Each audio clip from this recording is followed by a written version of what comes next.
Los Caballeros Templarios, legendarios monjes soldados de la Edad Media, guerreros de Dios, hombres santos y endiablados luchadores, con voto de pobreza, pero más ricos que los reyes. Cuenta la leyenda que custodiaban la reliquia más valiosa de la cristiandad, el Santo Grial. Tesoro este tan preciado que les concedía un poder sin igual. Pese a esta condición, los templarios son destruidos y su fortuna desaparece. ¿Quiénes eran los caballeros templarios? ¿Y se puede revelar hoy en día el auténtico secreto de su poder?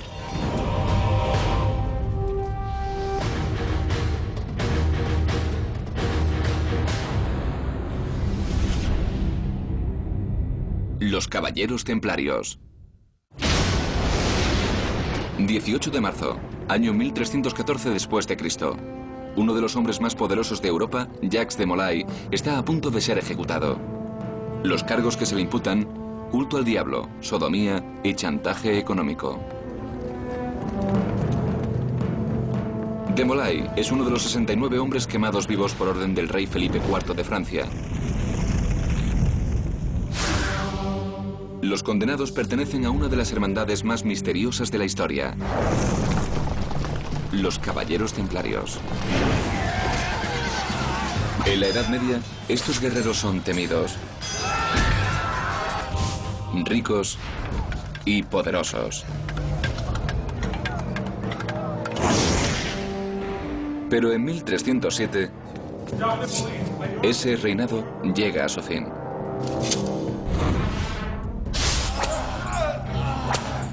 Los templarios son acusados de herejía.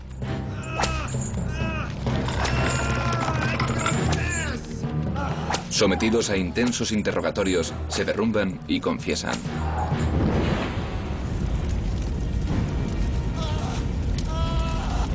De la noche a la mañana, 2 siglos de riqueza y poder se esfuman sin dejar rastro.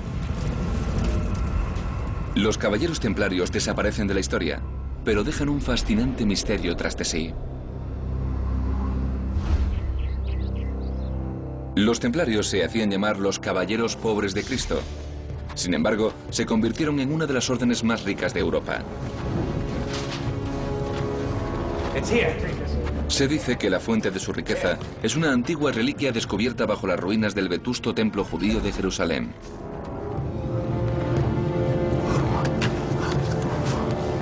Y su destino ha sido un enigma. Para descubrir el secreto de los templarios, debemos volver sobre sus pasos. Volver hasta sus orígenes, hasta el choque de civilizaciones, llamado las Cruzadas.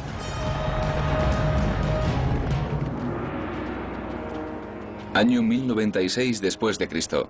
Un ejército de caballeros europeos marcha durante miles de kilómetros hacia la región conocida como Tierra Santa. Los estados musulmanes dominan Oriente Medio y una región que se extiende desde Persia hasta España. El Papa Urbano II llama a la Guerra Santa para liberar la ciudad más sagrada de la cristiandad, Jerusalén. Los cruzados tardan casi 3 años en llegar a la Ciudad Santa. A lo largo del camino, las batallas, las enfermedades y el hambre pasan factura.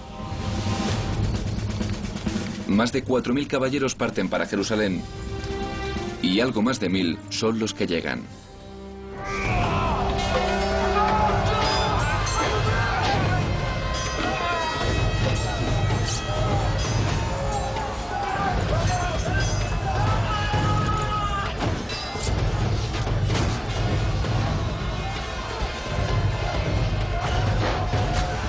Julio de 1099. Tras un asedio de 5 semanas, los cruzados toman la ciudad. Cuando los cruzados tomaron Jerusalén, lo primero que se produjo fue un baño de sangre de proporciones escandalosas. Asesinaban a todos, cristianos, judíos y musulmanes por igual. Fue terrible. Un testigo francés describe la carnicería. Montones de cabezas, manos y pies se veían por las calles de la ciudad. En el templo de Salomón los hombres cabalgaban con la sangre hasta las rodillas y las bridas. De hecho, Dios ya predijo que este lugar se llenaría de la sangre de los descreídos, ya que había sufrido mucho tiempo sus blasfemias.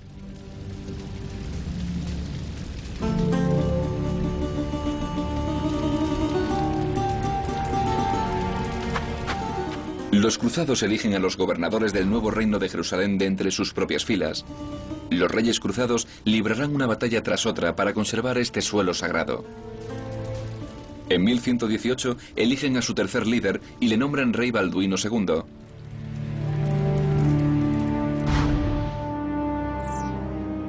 El rey Balduino recibe una oferta de ayuda de un caballero cruzado. Mi señor, el noble francés Hugo de Payen. Levanta. He tenido una visión magnífica, mi señor. Hugo de Payen sugirió y propuso la idea de un contingente de monjes guerreros cuya responsabilidad sería proteger la Tierra Santa, salvaguardar el paso de los peregrinos que se dirigían de Europa a la Tierra Santa y defender la ciudad santa de Jerusalén. Al rey Balduino le gusta la idea y nace la Orden del Temple.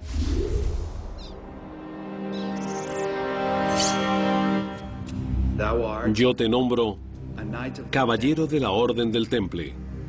Ahora eres un guerrero de Dios. Partiendo de un grupo de 9 caballeros, los templarios llegarán a ser un ejército de miles. Se hacen llamar la Orden de los Caballeros Pobres del Templo de Salomón. Con el tiempo, se les llegará a conocer simplemente como los Caballeros Templarios. No solo son guerreros, además son monjes. Hacen votos de pobreza, obediencia y castidad. Europa nunca ha visto una fuerza semejante. La sola idea de una orden guerrera, una orden militar, era una idea chocante, incluso revolucionaria para la Iglesia.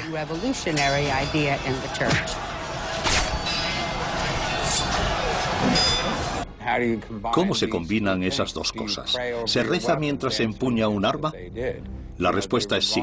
Eso hacían. Veían su llamada como una llamada divina. Los caballeros templarios decidieron que crearían lo que hoy podríamos considerar las Fuerzas Especiales de Cristo. Como monjes medievales, los templarios rezan 7 veces al día. Pero lo que hace diferentes a estos monjes es que se preparan para luchar.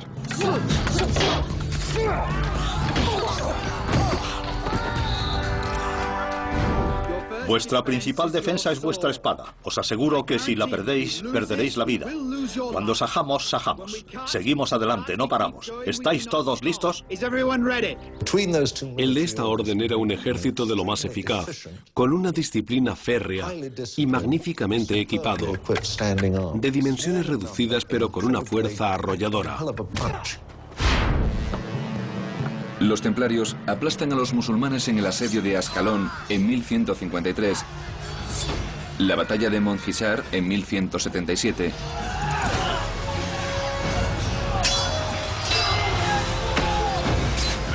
y la de Arsuf en 1191.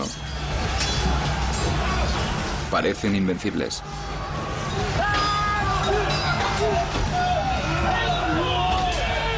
Los templarios luchan siguiendo normas estrictas. Tienen prohibida la retirada a menos que se les ordene. Y solo si se encuentran en inferioridad numérica de más de 3-1. Los templarios eran distintos de otras secciones de los ejércitos cruzados. Se sabía que nunca rompían filas, nunca huían, nunca desertaban. La cruz roja de los templarios representa el martirio.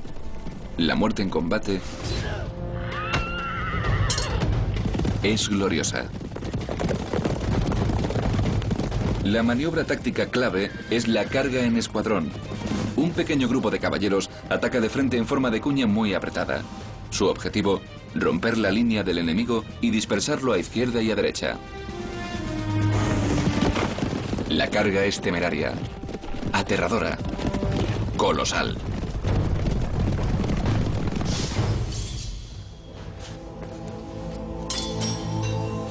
Vencieron de forma espectacular muchas batallas, por lo que eran muy respetados. Tenían cierto misticismo, cierta aura de poder. Parte de su misticismo procede de su cuartel general. El rey Balduino cede a los caballeros una parte del antiguo templo judío, uno de los lugares más sagrados de la cristiandad. El mismísimo Jesucristo predicó allí una vez. Hemos encontrado algo. Llévanos. Pero es lo que los templarios descubren aquí lo que pudo determinar su destino. Bajo el antiguo templo, cuenta la tradición que los caballeros hacen uno de los descubrimientos más extraordinarios de todos los tiempos.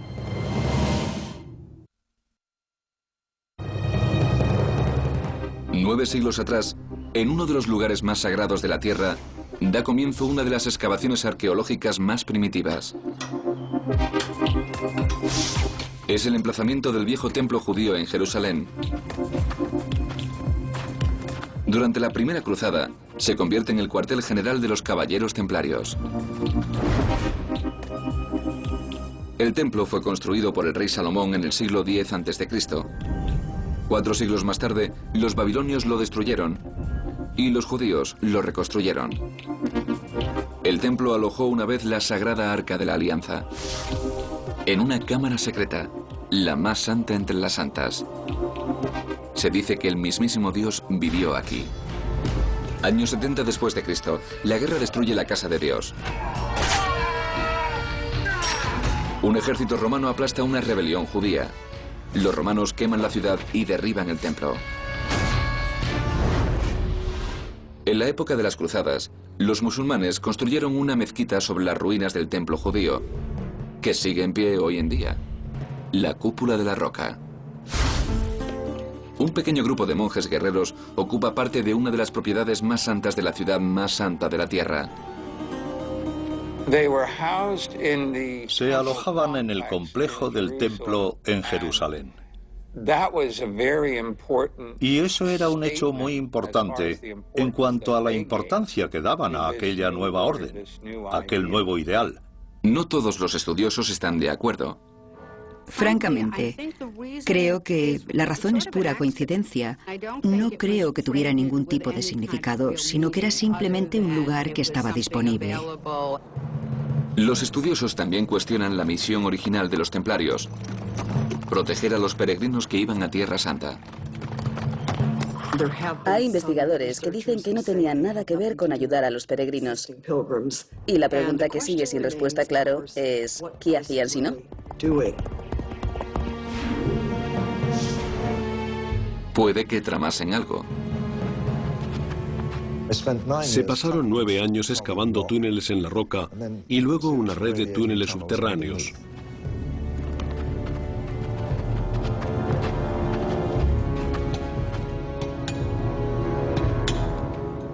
Lo que descubrieron allí debajo ha sido motivo de especulación desde entonces. Según una teoría, los templarios descubrieron el mapa de un tesoro. El mapa es en realidad un pergamino grabado en cobre que detalla el lugar exacto donde están escondidos los tesoros del templo judío.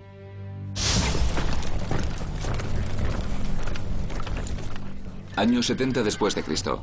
Mientras el ejército romano conquista Jerusalén, los rebeldes judíos esconden los tesoros del templo por toda la Tierra Santa.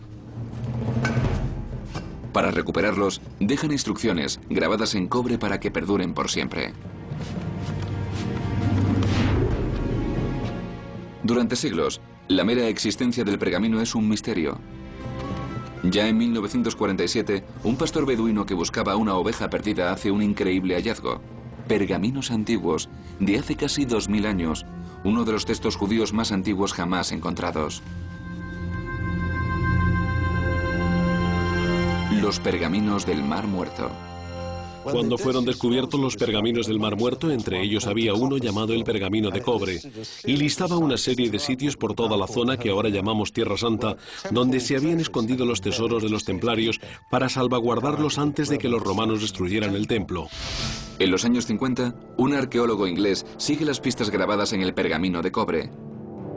No encuentra ningún tesoro judío, pero descubre que una expedición anterior ha descubierto algo igual de fascinante. Sospecha que alguien pueda habérsele adelantado. Espuelas medievales, fragmentos de espadas y una cruz templaria. Objetos relacionados con los caballeros templarios.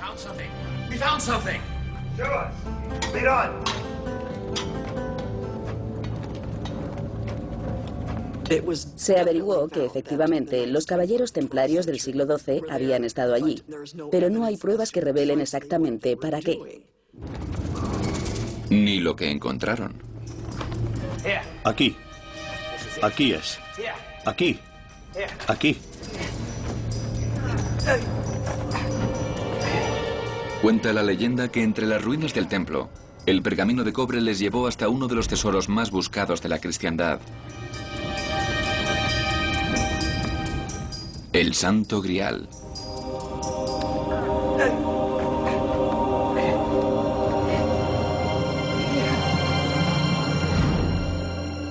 En la Edad Media, el Grial es objeto de innumerables cuentos, leyendas y canciones. En algunas versiones, el Grial es una copa o plato utilizado por Cristo en la Última Cena, pero con tan pocas pistas, podría ser cualquier cosa. El Grial es un concepto medieval. En estos relatos tiene muchas formas distintas. Puede que buscaran una copa. Otros creen que era una piedra especial caída del cielo. Otro relato relaciona el Grial con la muerte de Jesucristo, la lanza romana que le perforó el costado a Cristo.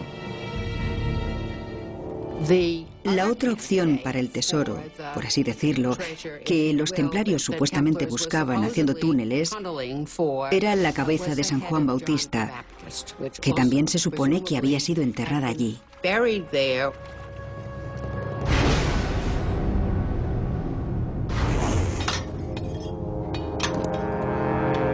La teoría más polémica sugiere que el tesoro que encontraron los templarios pudo ser un conjunto de datos de los descendientes de Cristo. Algunos han dicho que, de algún modo, ocultaron a un miembro de la familia de Jesús, algún pariente del matrimonio entre Jesús y María Magdalena.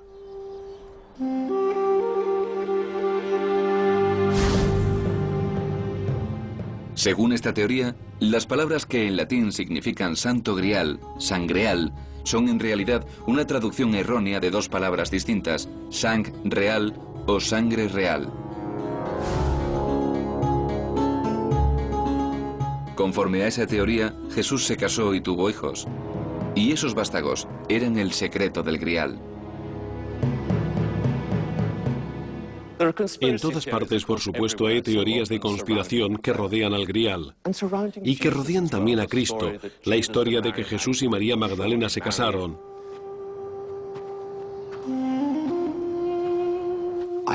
A mi modo de ver es falsa, pero es perfectamente razonable. Pero la teoría de la sangre real tiene más sentido que la de que una reliquia fuera la fuente del poder templario. Demostrar que Jesús se había casado y había tenido hijos haría temblar las bases del cristianismo y amenazaría toda la estructura del poder en la Europa medieval.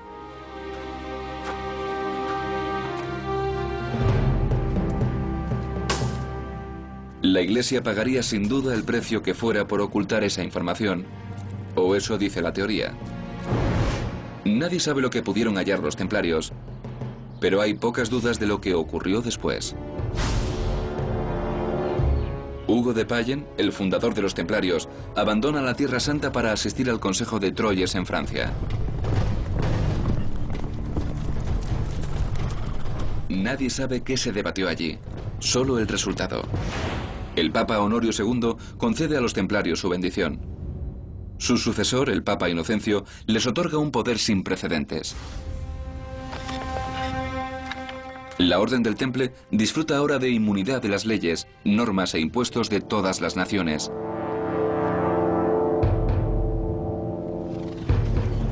Los templarios se convierten en una fuerza en sí mismos.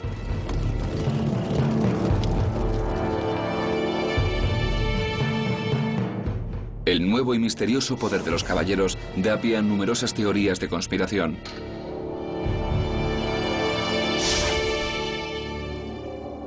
Libros como el Código da Vinci sugieren que los templarios chantajeaban al Vaticano, exigiendo privilegios especiales a cambio de ocultar la descendencia de Jesús. Pero la mayoría de los estudiosos simplemente atribuye su éxito repentino a sus relaciones con Dios. Las pruebas de su influencia económica aún se ven hoy en día.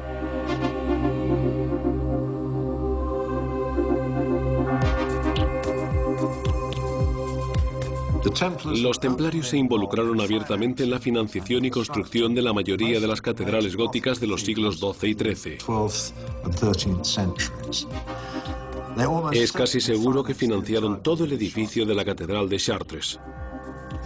Económicamente habría supuesto el equivalente del viaje a la Luna norteamericano de finales de los 60. Una de las más bellas iglesias de la Orden se encuentra en el corazón de Londres. Se llama la Iglesia del Temple y exhibe el sello templario, 2 hombres montados en un solo caballo. A diferencia de la mayoría de las iglesias medievales, esta es redonda. Esta iglesia se diseñó para recrear la santidad del Santo Sepulcro de Jerusalén, destino de todos los peregrinos, el lugar más santo de la tierra. Y la iglesia del Santo Sepulcro es redonda. Aquella no era una simple iglesia, era una tesorería. El rey de Inglaterra vino a la iglesia del Temple y se llevó 50.000 libras esterlinas en 1307. Fue como entrar en Fort Knox y llevarse el oro. Los templarios manejaban y administraban, al parecer honrada y eficazmente, grandes recursos. Por toda Europa, los adinerados caballeros templarios empezaron a prestar dinero a los nobles con apuros económicos.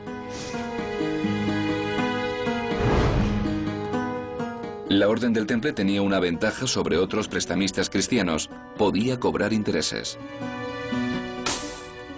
En la Europa de la Edad Media, muy pocas personas podían negociar con dinero, porque supuestamente era pecado. Prestar dinero a un interés era simonía y usura. Es posible que los templarios crearan la idea del cheque y la línea de crédito. Los peregrinos que viajaban a Tierra Santa depositaban dinero en una tesorería templaria local. A cambio, se les entregaba un recibo que mostraba la cantidad depositada. Si al fin lograbas llegar a tu destino, canjeabas el equivalente a un cheque de viaje en la época medieval. Era como una carta de crédito primitiva. Práctico, pero costoso. La Orden cobraba hasta un 10% de interés por este servicio. Los templarios observaban la pobreza, pero eso no parecía afectar a sus fundamentos. ¿Cómo reconciliaban estos caballeros sus riquezas mundanas con sus creencias?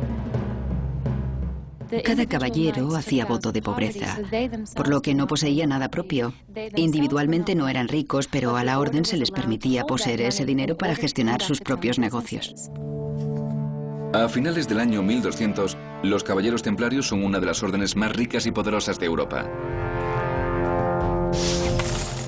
Pero la envidia y la ira les persiguen, y un despiadado complot se pone en marcha.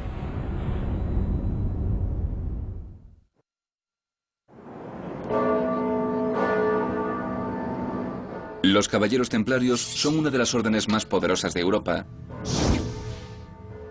pero se avecinan problemas. Las cruzadas crearon a los templarios, y ahora las cruzadas están a punto de destruir a la Orden del Temple.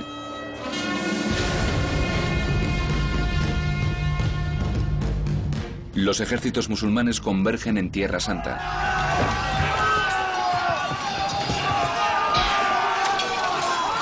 Tras 2 siglos de guerra, los musulmanes están de nuevo unidos bajo los sultanes egipcios. El apoyo a las cruzadas mengua en Europa.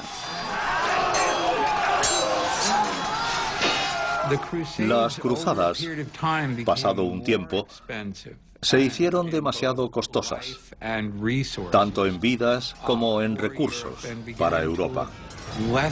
Y cada vez era más dudoso que pudieran funcionar a largo plazo.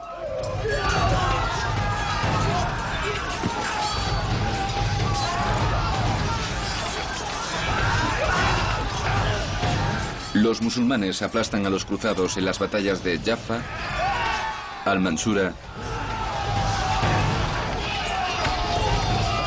y el asedio de Safed.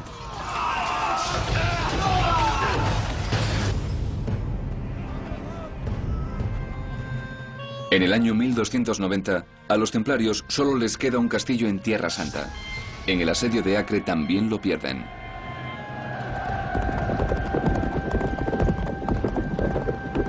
La Tierra Santa está de nuevo ocupada por los musulmanes. Los templarios se retiran a la isla de Chipre. Tras la caída de Acre en 1291, hay una desilusión general con la idea de las cruzadas. Al ver mermados los recursos de Europa y los recursos del ejército en estas guerras santas que parecen inútiles, el pueblo ve el papel de los templarios cada vez más discutible.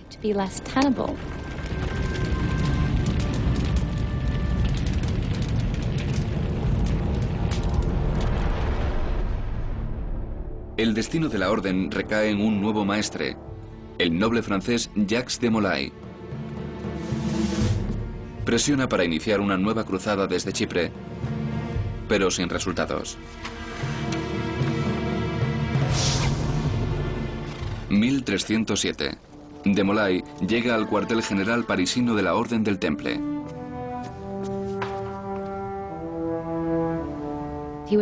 El Papa Clemente V le pidió que fuera a Francia para reevaluar sus finanzas y para hablar de futuras empresas. Y dio la casualidad de que apareció en Francia cuando Felipe IV, Felipe el Hermoso, estaba pasando por un pésimo momento económico.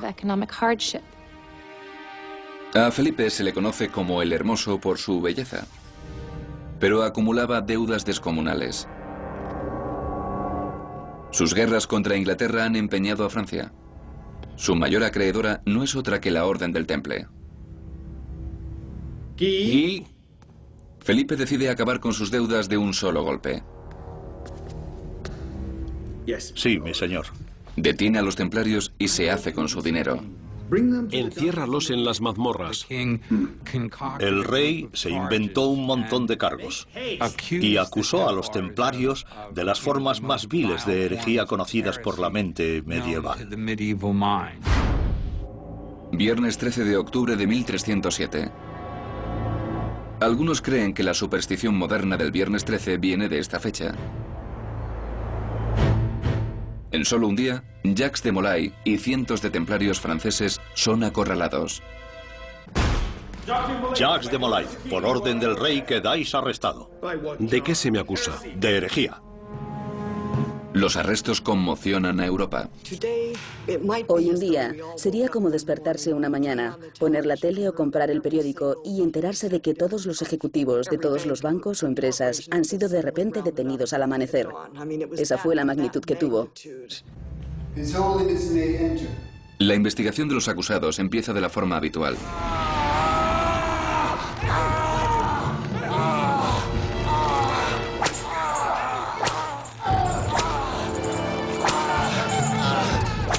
Suplico piedad. Confiesa. La tortura no es la pena por un delito. Es una herramienta para extraer una confesión. La forma de tortura más común era el potro. Un potro consistía en un armazón de madera con una cuerda atada a un torno, y la idea era dislocar las muñecas y los tobillos. Solo en París son torturados unos 100 templarios. Entre ellos, su gran maestre, Jacques de Molay. Confieso mi pecado de herejía. Se presentaron 127 acusaciones contra los caballeros templarios. Incluían de todo, cosas como negar a Cristo, escupir al crucifijo, defecar sobre la hostia, enseñar el trasero en la Eucaristía o besarse en el trasero durante sus ritos de iniciación.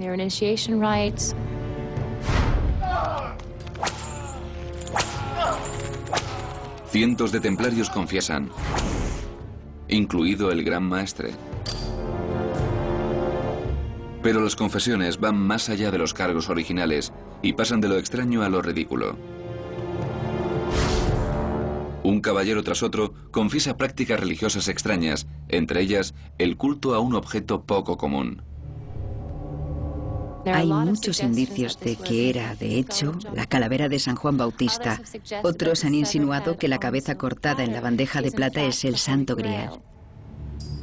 Los relatos se hacen cada vez más extraños mientras los templarios cuentan de forma independiente historias a cual más estrambótica. Varios templarios confiesan adorar el Baphomet o Baphomet. El Baphomet es probablemente uno de los aspectos más extraordinarios de las acusaciones contra los templarios. Algunos sugerían que era un ídolo de piedra del diablo, uno de los aspectos más sensacionalistas de su juicio, que intenta relacionarles de alguna forma con el culto al diablo. Hay muchas más teorías. Hay algunos estudiosos que han sugerido que el Baphomet es una traducción errónea de Mohamed, que los templarios combinaban en realidad varias tradiciones religiosas en su práctica particular.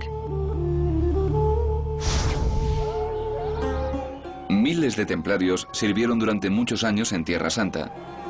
Puede que algunos absorbieran en secreto creencias religiosas de los musulmanes, como el respeto por el profeta Mohamed o Baphomet. El curioso término todavía desconcierta a los historiadores. A principios de la década de 1980, un estudioso llamado Hugh Schonfield hizo una afirmación asombrosa. Baphomet es un mensaje en clave. El doctor Hugh Schonfield, un famoso erudito del pergamino del Mar Muerto, ha trabajado en esta cuestión de la palabra Baphomet, utilizando el código Atbash de los estudios bíblicos. El código Atbash es una antigua técnica de codificación en uso desde al menos el año 500 a.C. Cuando se aplica el código Atbash a Baphomet, surge una nueva palabra. Sofía, sabiduría en griego. Venerar la sabiduría no es herejía, a menos que la sabiduría en sí lo sea. Sofía es el antiguo nombre griego de una diosa venerada por una de las primeras sectas cristianas, los gnósticos.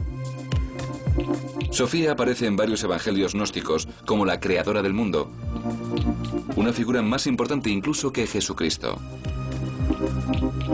Pero las creencias gnósticas se consideran heréticas y sus evangelios están prohibidos por la Iglesia. Algunos estudiosos sugieren que los templarios descubrieron esos evangelios y resucitaron una forma perdida de cristiandad. ¿Era Baphomet la palabra en clave para culto a la diosa? Aquí convergen dos teorías. Algunos evangelios gnósticos dicen que la diosa Sofía vino a la tierra en el cuerpo de María Magdalena. Según la teoría de la sangre real, María Magdalena llevó la casta de Jesús. Se convirtió en el recipiente de la sangre santa, el mismísimo Grial. En sus estatutos, los templarios se consagran no a Jesucristo, sino a María. La pregunta que a menudo surge es, ¿quién es esa María? ¿La Santa Virgen María, en el sentido de la Madre de Dios? ¿O se referían a María Magdalena?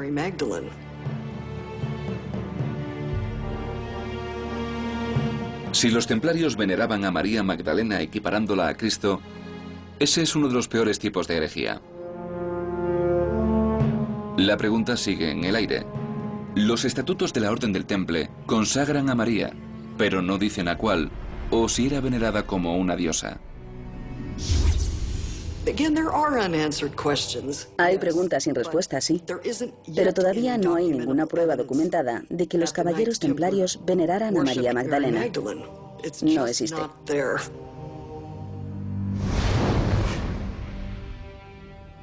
Sometidos a tortura, los templarios pudieron haber confesado practicar una religión herética de una diosa, venerar a un ídolo o incluso venerar una cabeza humana. Lo más probable es que los templarios fueran los chivos expiatorios inocentes de un rey que decidió liquidar sus deudas. El rey Felipe exige que los herejes se enfrenten a la justicia. Tengo aquí numerosos testimonios de testigos oculares de actos de herejía con nombres y actos. El Papa accede a regañadientes. En 1314 la Orden del Temple se disuelve de forma oficial.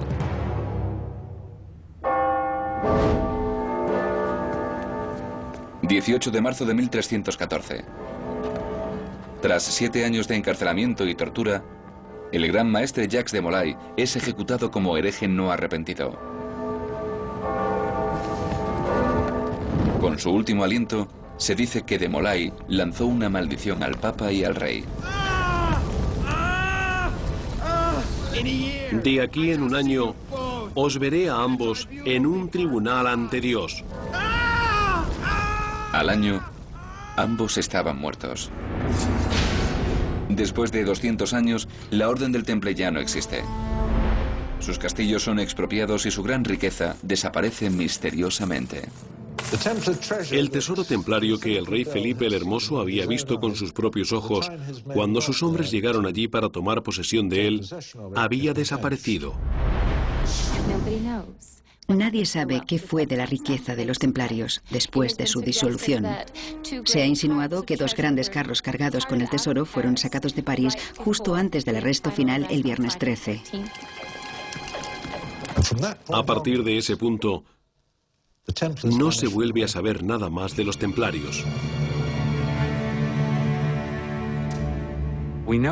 Sabemos que los templarios sobrevivieron, o al menos algunos de ellos. En todos los sitios fueron advertidos, menos en Francia. E incluso en Francia sabemos que algunos templarios escaparon. Una teoría afirma que varios caballeros se escabulleron de París con su tesoro. Hasta la fecha, su paradero sigue sin conocerse. Pero hay una pista.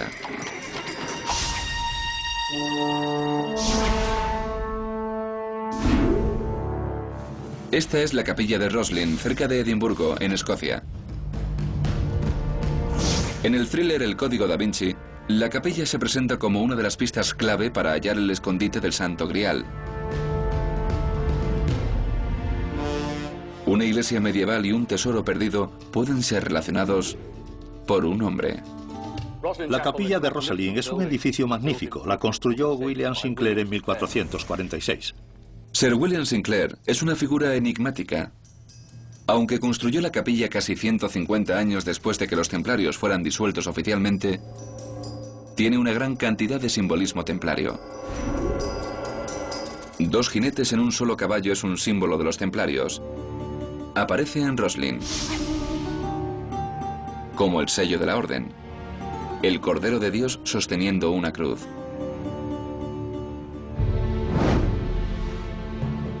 Por toda la capilla, misteriosos grabados, símbolos, signos, caras. Codificados hábilmente entre su obra hay pequeños detalles que dicen: mira más detenidamente, aquí hay mensajes ocultos. La planta predominante en las iglesias medievales era la forma de la cruz. Pero el diseño de Roslin parece estar modelado a imagen de otra famosa estructura.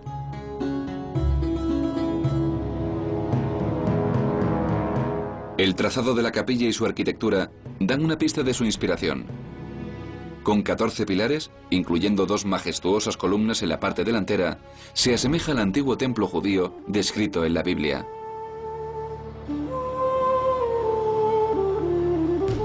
Al parecer, William Sinclair construyó la capilla a imagen del templo original de Jerusalén.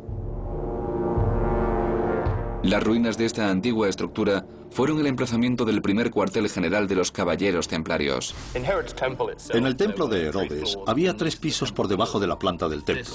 Si esta nave del coro es el templo de Herodes, hay que ir un poco más allá y decir que hay 3 pisos por debajo de este. No hay pruebas de ello, no se ha demostrado, no hay constancia. Pero si hasta ahora has podido creer la historia, no es muy difícil dar ese paso más.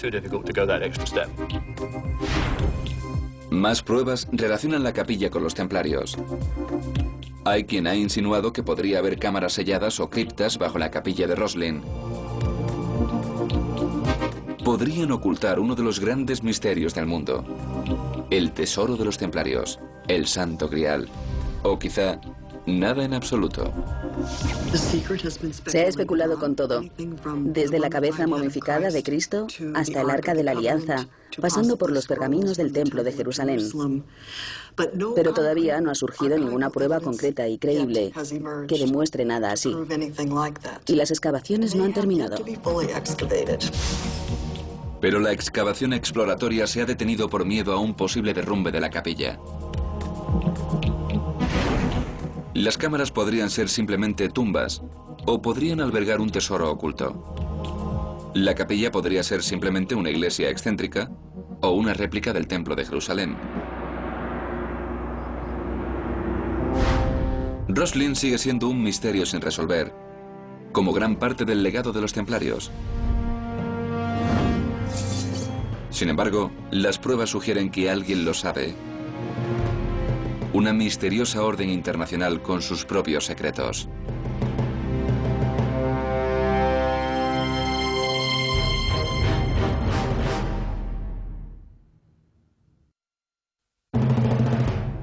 Hay quien afirma que el fabuloso tesoro de la Orden del Temple está esperando a ser desenterrado. Los escépticos opinan que la suerte no existe. Otros dicen que el tesoro está guardado con celo por templarios modernos. Los caballeros templarios siempre han existido. Es fácil darse cuenta de que nunca dejaron de existir, solo que pasaron a la clandestinidad. Algunos creen que han perdurado durante siglos en una hermandad tan poderosa como su secreto. Las pistas de su identidad están a la vista de todos en la capilla de Roslin. En la capilla que tengo a mis espaldas hay tallas en los pedestales de las estatuas y las posiciones de las manos son muy significativas. La mano en el pecho o la disposición de los pies, las manos en las rodillas. Todos símbolos de los masones, una de las hermandades más grandes y antiguas del mundo. 14 presidentes norteamericanos han sido masones. Muchos de los padres fundadores, incluido George Washington, eran masones. Los masones mantienen sus rituales en secreto, pero a lo largo de los años se han filtrado ilustraciones y descripciones. Muestran una curiosa semejanza con los caballeros templarios. El lugar donde esa relación se ve con mayor claridad es en los muros de la capilla de Roslin. Una figura que viste la cruz distintiva de un templario sujeta una cuerda atada alrededor del cuello de un hombre con los ojos vendados. Casi idéntica al ritual de iniciación de los masones. Hay más similitudes. Un ritual masón describe la excavación del antiguo templo judío, el primer cuartel general de los caballeros templarios. Templarios y masones están incluso relacionados por sangre. Antes de hacer voto de castidad, el fundador de la Orden del Temple, Hugo de Payen, se había casado con una miembro de la familia Sinclair de Escocia. 300 años más tarde, William Sinclair construyó la capilla de Roslin, y en el siglo XVIII, los Sinclair fueron reconocidos como maestres hereditarios de la masonería escocesa. Algunas agrupaciones de masones utilizan palabras y símbolos templarios en clave. Uno de los rangos más altos en la jerarquía masónica es caballero templario. La agrupación masónica juvenil se llama de Molay, el nombre del último gran maestre de los caballeros templarios. Puede que los masones sean templarios modernos, o puede que todo sea coincidencia. Hay gente que basa las actividades espirituales, sociales y estructurales de sus grupos en estos ideales templarios.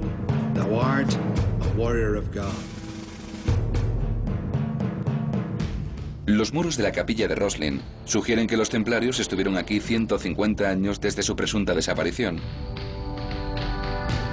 Los mismos muros sugieren que los masones estuvieron aquí 250 años antes de su fundación oficial.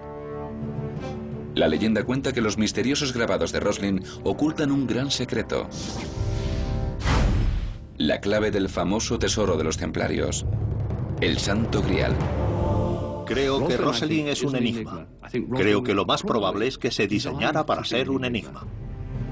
Nadie ha logrado descifrar el código de Roslin. Nadie ha encontrado el tesoro oculto. Y nadie puede demostrar que los templarios estuvieran aquí.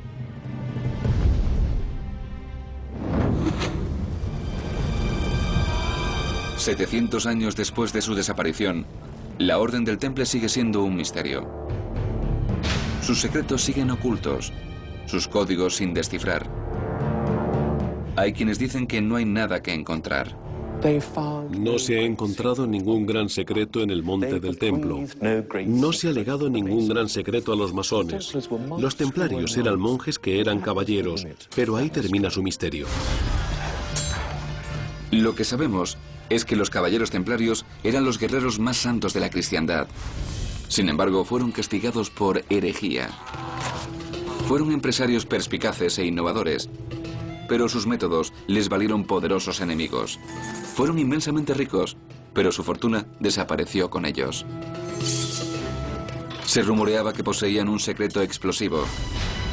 Y hay toda una industria casera de teorizadores de conspiraciones y novelas de éxito que cuestiona si ese secreto sigue oculto hoy en día.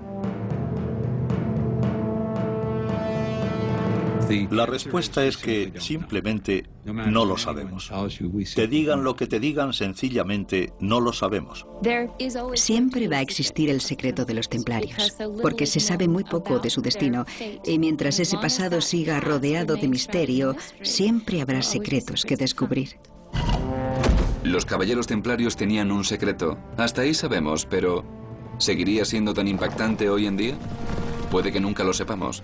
700 años después de la desaparición de la Orden del Temple, su escurridizo secreto sigue siendo igual de fascinante.